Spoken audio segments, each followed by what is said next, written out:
Oi, pessoal. Essa é mais uma aula da disciplina de programação funcional e na aula de hoje a gente vai estudar algumas facilidades para paralelismo que são ofertadas na linguagem Haskell, tá bom? Em particular, você já deve ter instalado o pacote Parallel utilizando o Cabal, certo? E ele vai te dar acesso a um módulo chamado control.parallel. Nesse módulo control.parallel, você vai ter duas funções que são bastante importantes. Você vai ter a par e a psec, tá bom? A par ela é bastante similar à função sec e a gente vai dar uma olhada em como elas se comportam. Aqui a gente tem x e y definidos como o somatório dos números de 1 até 1 milhão ou 10 milhões. Deixa eu ter certeza. De 1 até 10 milhões, tá bem? Então aqui a gente tem duas vezes o somatório dos números de 1 até 10 milhões. E a gente chama a função sec com os argumentos x e y. Isso vai fazer com que quando o valor de y seja forçado, quando a avaliação de y for forçada, a avaliação de x também vai ser. Portanto, isso aqui, apesar de ser apenas o valor de y, o cálculo dessa expressão teve um tempo de execução que foi consumido também pela avaliação de x, ou seja, avaliar x e y utilizando o sec custou 9,68 segundos, tá bom?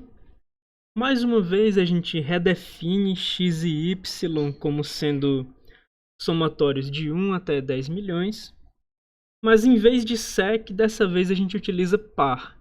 A função par vai fazer com que, quando for forçada a avaliação de y, a avaliação de x não vai ocorrer nem antes nem depois da avaliação de y. Ela vai ocorrer durante, em paralelo à avaliação de y. Então, dessa vez, a gente tem a mesma resposta, o mesmo valor de somatório, mas o tempo de execução muda. O tempo de execução muda, em particular, porque a máquina em que essa expressão foi avaliada, ela tem pelo menos 2 cores, tá bom?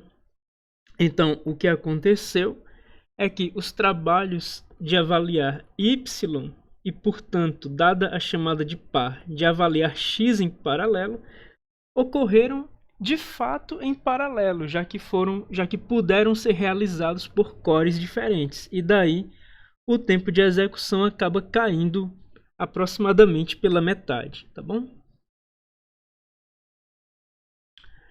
Inclusive, para ilustrar, o comando lscpu no ambiente Linux, ele te dá algumas informações sobre o número de threads e o número de cores do seu computador. CPUs vai ser o número de threads, ou seja, o sistema operacional ele vai enxergar cada thread do processador como uma CPU. Mas o importante é isso bem aqui. O processador, apesar de ter 4 threads, ele tem apenas 2 núcleos. E daí ele acaba tendo 2 threads por núcleo, tá bom? Ou seja, apesar da gente ter 4 threads, elas não podem executar paralelamente. A gente tem 4 threads disponíveis, mas cada par de threads compartilha um mesmo núcleo. Portanto, a gente pode verdadeiramente executar em paralelo apenas 2 threads, uma thread em cada núcleo, tá bom? A gente só tem 2 núcleos, apesar de ter 4 threads. No exemplo desse lscpu para essa máquina que está sendo utilizada para a gravação desse vídeo, tá bom? Bom, a gente havia estudado um tanto sobre avaliação estrita porque uma vez que a gente determine que trabalhos vão ser realizados em paralelo, a gente quer ter certeza de que a avaliação das expressões de fato vai ser forçada em paralelo. Ou seja, a gente não vai deixar nada suspenso. Então, em particular, nesse contexto, a gente vai lidar com a avaliação paralela do conteúdo de listas. Daí a gente tem a função force, e a função force, veja só, ela recebe uma lista e retorna a mesma lista que tem recebido. O ponto é que a função force ela vai utilizar a função sec para forçar a avaliação do conteúdo dessa lista. E como que ela vai fazer isso? Bom, a gente vai decompor a lista L na sua cabeça X e na sua cauda XS, e a gente vai utilizar duas chamadas de sec. Na primeira chamada de sec, a gente vai estar retornando essa expressão, mas essa expressão, ao ser avaliada, vai forçar a avaliação da cabeça da lista.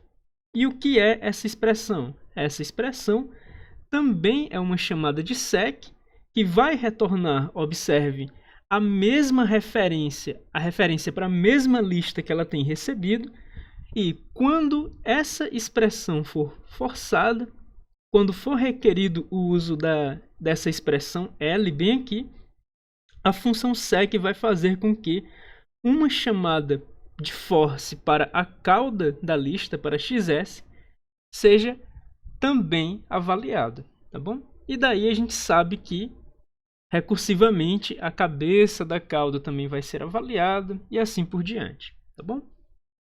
Então vamos dar uma olhada em como a função force ela se comporta.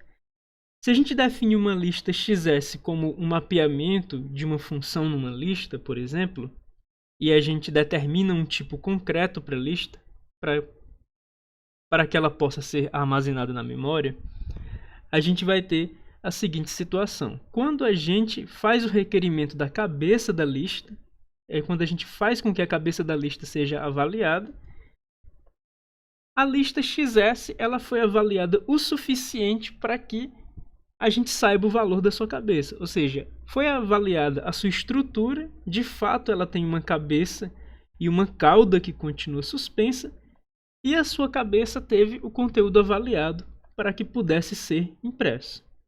Vamos fazer isso de novo, redefinir XS, e agora a gente define YS como force XS. Como a gente viu, a função force ela sempre retorna a mesma lista que ela recebe, então XS e YS são referências para a mesma lista. Nesse momento, YS ainda está suspenso, mas uma vez que a gente faça algum requerimento sobre YS, como a sua cabeça, a gente vai notar que, como o YS foi definido em termos de force, então, quando a gente for verificar qual parte de YS foi avaliada, a gente vai constatar que a lista YS inteira já foi avaliada. E como a gente já tinha dito, YS e XS, dada a definição de force, são referências para a mesma lista. Portanto, a lista XS, a mesma lista, só que com um nome diferente, também teve o seu conteúdo forçado. O que a gente vai fazer, então, é quebrar uma lista em sublistas de um certo tamanho e forçar a avaliação de cada um desses pedaços. Ou seja, a função chunks ela recebe uma lista como entrada e ela quebra o conteúdo dessa lista em sublistas de comprimento k. Tá bem? Então, se a gente recebe aqui uma lista com 10 elementos e k é igual a 5, a gente vai ter uma lista com 2 elementos, cada elemento sendo uma sublista, e cada sublista contendo 5 elementos, ou seja, a primeira metade e a segunda metade da lista argumento, tá bom?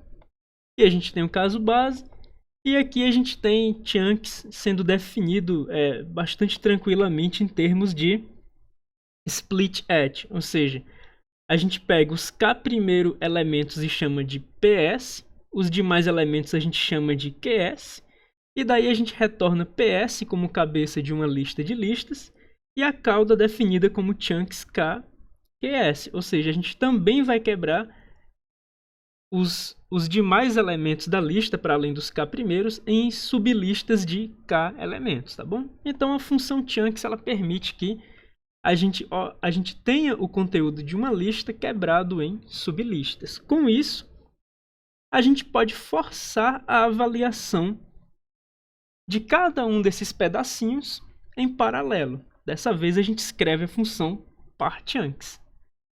Tem a mesma assinatura, com a diferença que parchunks vai forçar a avaliação de cada uma das sublistas e vai fazer isso de forma paralela. Como que vai ser feito isso? Primeiro, naturalmente, a lista é quebrada em uma lista de sublistas de comprimento k, e em seguida cada uma dessas sublistas é avaliada em paralelo. Daí, paralelo não faz nada para uma lista vazia, mas quando paralelo recebe uma lista L que tem a cabeça sendo uma sublista de comprimento k xs e uma cauda xss, uma lista de listas, a gente vai fazer o seguinte: em paralelo, essa expressão vai ser retornada, mas enquanto essa expressão está sendo avaliada, a gente vai estar forçando a avaliação do conteúdo da cabeça, certo? E quem é essa expressão bem aqui? Nessa expressão, a gente tem sendo retornada a lista L e a gente tem o uso da função psec. A função psec é idêntica à função sec, com exceção de que ela é um pouco mais forte do que a função sec. Lembra que a sec não determina a ordem em que os seus argumentos são avaliados, ela apenas determina que avaliar o segundo argumento força a avaliação do primeiro argumento, não necessariamente antes, não necessariamente depois. A função psec, por outro lado, ela garante que forçar a avaliação do segundo argumento faz com que, antes de mais nada, seja forçado a avaliação do primeiro argumento. Ou seja, quando o segundo argumento tem a sua avaliação forçada, antes disso acontecer, a avaliação do primeiro argumento também é forçada. Ou seja, quando a gente pede a lista L de volta, a lista de sublistas de volta, é forçado, antes disso, a avaliação em paralelo da cauda XSS. Ou seja, é forçado a avaliação de cada uma das demais sublistas, seguindo esse modelo de expressão, tá bom? Então, parchunks essencialmente funciona como chunks, só que faz a avaliação forçada de cada uma das sublistas de k elementos, e essas avaliações são realizadas em paralelo. Esse parâmetro k, que determina o tamanho das listas, o tamanho das sublistas, ele é bastante sensível em relação ao número de cores que a gente tem e em relação ao tamanho das sublistas, né? Ou seja, se você escolhe um K muito pequeno, você vai estar criando muitos trabalhos com pouca carga, e esses muitos trabalhos vão ser executados pelos cores que você tem. Então talvez você crie um overhead com um K muito pequeno. Com um K muito grande, talvez você não faça uma boa distribuição dos trabalhos em paralelo, tá bom? Então sempre é preciso algum experimento para determinar um bom valor de K para um certo contexto. Aqui a gente tem um certo exemplo disso, tá bom? Isso aqui é um programa completo em Haskell, é um programa bem simples só para ilustrar a avaliação em paralelo que é feita com parchunks. A gente tem a lista XS, cada uma das posições da lista XS é bastante cara de ser computada, tá bem? E a gente tem 4 posições na lista XS, que são justamente os valores que a gente gostaria de computar em paralelo. Então a gente quebra a lista XS em sublistas de um elemento, força a avaliação deles em paralelo, de acordo com parchunks, e em seguida concatena essas listas de um elemento, ou seja, YS é idêntico à lista XS, mas YS vai ter cada uma das posições forçadamente avaliada em paralelo. tá bom? E por fim, main apenas tem como objetivo imprimir o conteúdo de ys. No caso, como a gente vai estar fazendo um programa em paralelo, é interessante que sejam utilizadas as otimizações do GHC. E esse comando ele é mandatório para que a gente faça com que o Runtime System ele tenha suporte para multithreading, tá bom? Teste é o nome do nosso módulo. Isso aqui estaria no arquivo test.hs. E para indicar que ele vai gerar um executável, o módulo se chama main, tá bom? E "-w" serve para ligar os warnings do compilador. Então, quando a gente executa ./test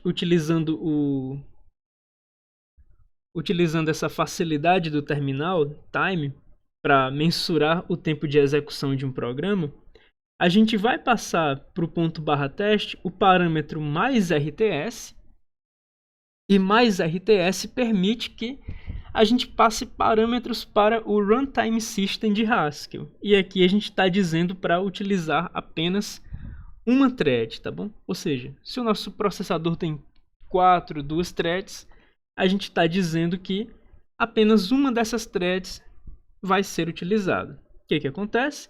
A gente tem o nosso resultado de volta, o tempo real de execução, ou seja, esse é o tempo que nos interessa. Ele dá 39 segundos e meio, praticamente quase 40 segundos, tá bom?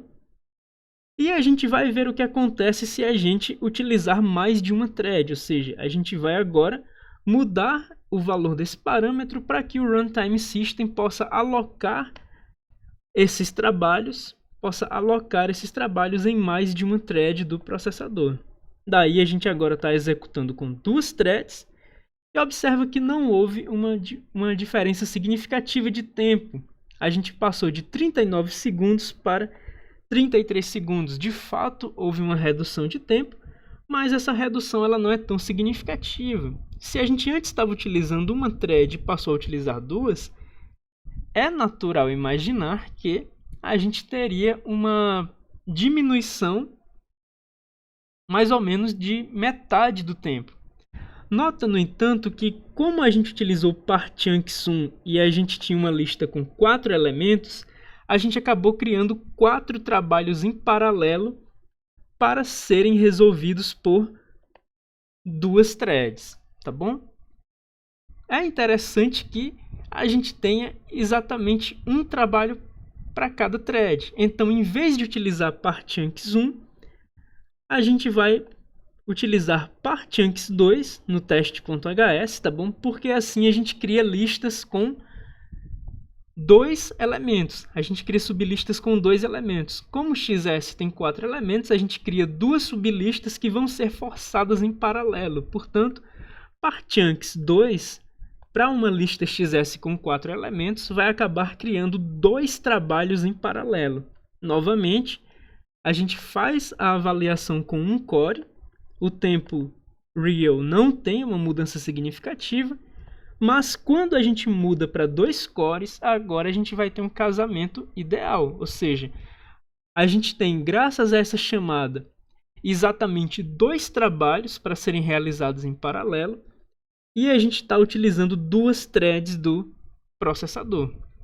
Naturalmente, é esperado que seja alocada uma thread para cada core, e assim a gente tem uma redução significativa de tempo. A gente passa de 39 segundos para 21 segundos, algo que de fato é bastante próximo da metade, ou seja, a gente quase tem um speedup de 2. O speedup é a razão entre o tempo serial sobre o tempo paralelo.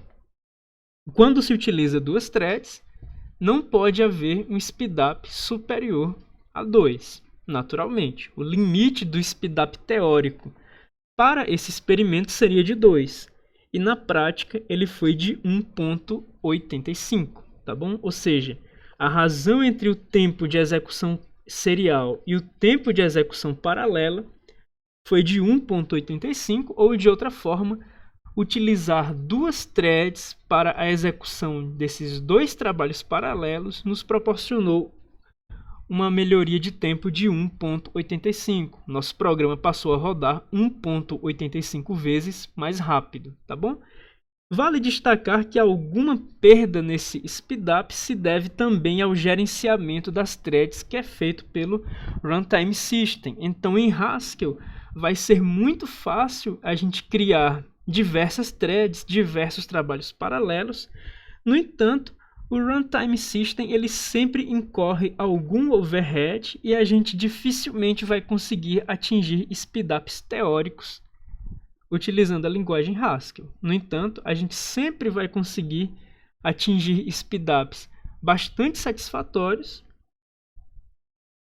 tá bem? Com uma facilidade garantida por essa questão do paradigma funcional, ter imutabilidade e outras abstrações, tá bom? Bom, então esse é o conteúdo da aula de hoje. A gente observou de uma forma bastante introdutória, a gente observou algumas facilidades que Haskell fornece para avaliação de expressões em paralelo, tá bem? E a gente vai ficando por aqui. Até a próxima aula.